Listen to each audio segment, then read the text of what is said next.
Hey friends, it's your pal SVH coming at you with today's bowl of Saki by Hazrat Nag Khan for August 10th.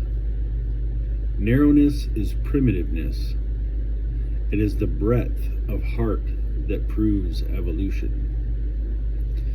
Narrowness is primitiveness. So when you think of primitive, you think of, before something has evolved, before something has grown or matured. It's in its primitive state, its primal state, right? So when you think of something in its primal state, in its very raw essence, so narrowness is primitiveness. It's rawness. It's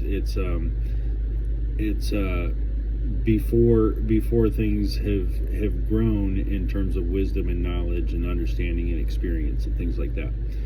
It is the breadth of heart that proves evolution. So the only real way to evolve is to open the heart and expand the heart. And as you do that, you encompass more and you understand more, and you become connected to all in a much more unified way. And you can think of this in terms of just thinking about having love for your husband or wife or boyfriend or girlfriend or partner. You have this love for them that grows, right? And then you have a child, and then you have love for that child. And that child's the love for the child sometimes even more greater. It's a part of you that came from your experience of helping create this life in this body, and that connection is something very strong. Okay. So it's easy to love, expand your love there. So now you've gone from loving another person to loving more than one person. You have love for your family, your immediate family, your close family, friends, things like that, and you expand that circle. Now your heart is expanded to that much of a breadth and width.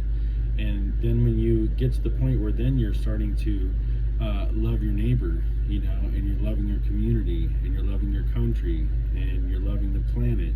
Now you're actually expanding the heart to have a capacity or an akasha there to contain more than what you could contain before.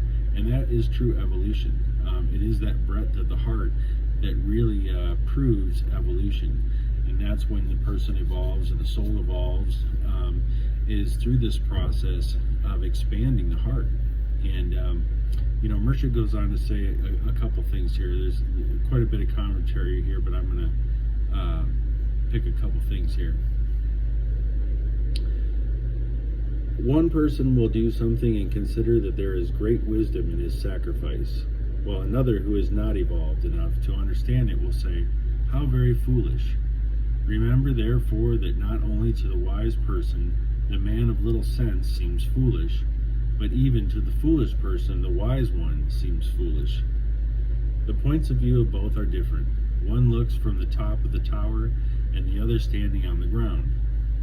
So there is a vast difference in the range of their sight. It is a man's outlook on life which makes him broad or narrow, and it is the grade of his evolution which gives man the illumination of sacrifice. What a man was not inclined to do last year, he may be inclined to do this year. The sacrifice one could not make yesterday, one can make today.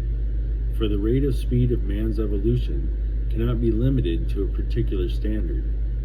A broad outlook enriches man, and a high point of view ennobles the soul. Once you have linked yourself with love, a flood of inspiration is revealed to you. Whatever the subject, whatever the problem in life may be, whatever it be that your eye casts its glance upon, it will disclose itself. Then you are on the real road, and what a joy this is. Breadth of heart is what is needed for all of this.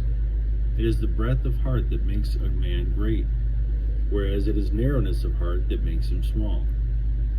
The great heart does not think of how troublesome a person is and why he should be bothered like this. It is only the narrow of heart that thinks, I will cause him some trouble. It may be justified. But still, it is a narrow thought. The one with a broad heart thinks, this is a small thing. I can put up with it. Not much harm will come from it. So, this really deals with understanding different points of view as well. Part of this opening the heart and expanding the heart is being able to see things from another's point of view and not have to ascribe to that person's point of view or even believe in that person's point of view is right or wrong, but to be able to let them stand in their own truth and stand in our own truth and not be swayed by that. That too can be a true expansion of the heart, because you've opened yourself up to understand why this person feels the way that they do. You don't agree with it, you're not going to live that way, but you understand that person and why they're doing it, and you honor their freedom to live their life their own way, just as you would expect them to honor your freedom to do the same. So yeah, there's a lot of great points to this, but just a really great bowl of sake for today. Narrowness is primitiveness. It is the breadth of heart that proves evolution. So there you have it, my friends. There's your bowl of sake for today, and I'll be back again tomorrow with another.